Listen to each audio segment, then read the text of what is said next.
Hello, can you hear me? Excellent. Hello, family. Thank you so much for coming out. I never imagined so many people would come out and support Myra. Thank you from the bottom of my heart. Thank you for being here. And I'll tell you why we're here. Supposedly why we're here is supposedly why we're here is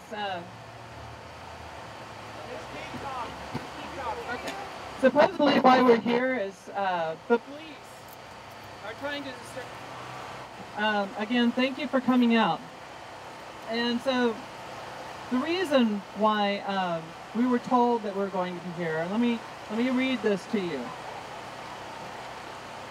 Police are trying to determine why a man was killed and left half naked in a field known to police as a hangout for prostitutes and drug users near the Montrose area.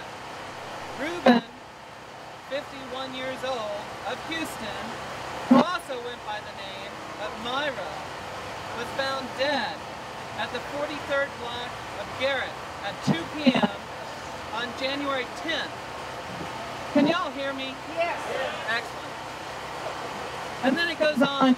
He had numerous bruises and defensive wounds as he had struggled against his attacker.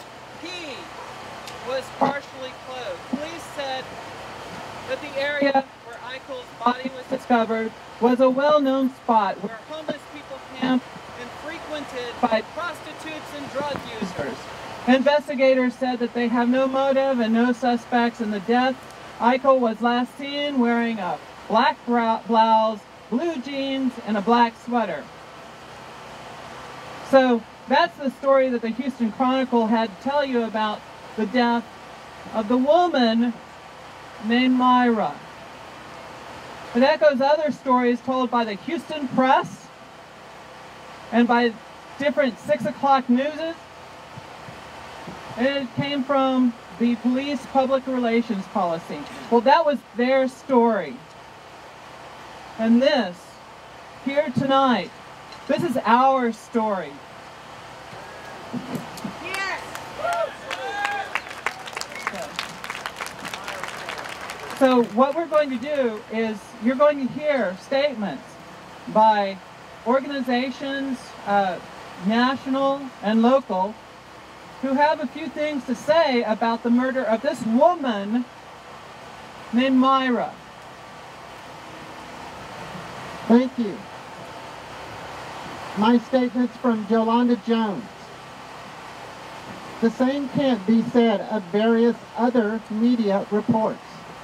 I am dismayed that various media outlets are not reporting the facts and are instead linking bits of information which further victimizes the victim by insinuating that Ms. Ical was either a prostitute, a drug user, homeless, or a cross-dresser. What does any of this have to do with the fact that she was murdered? Nor does it help catch the murderer. That's Yolanda Jones' statement.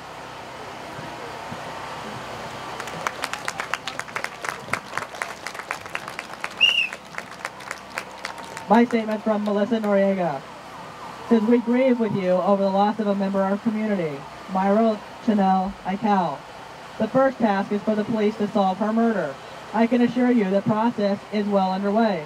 We all need to work together to make Houston the city we know it can be, safe for all people, no matter their sexual identity. I pray God will comfort you and give you strength in this terrible time. Melissa Noriega. A statement from Representative Coleman on Myra Chanel Ical.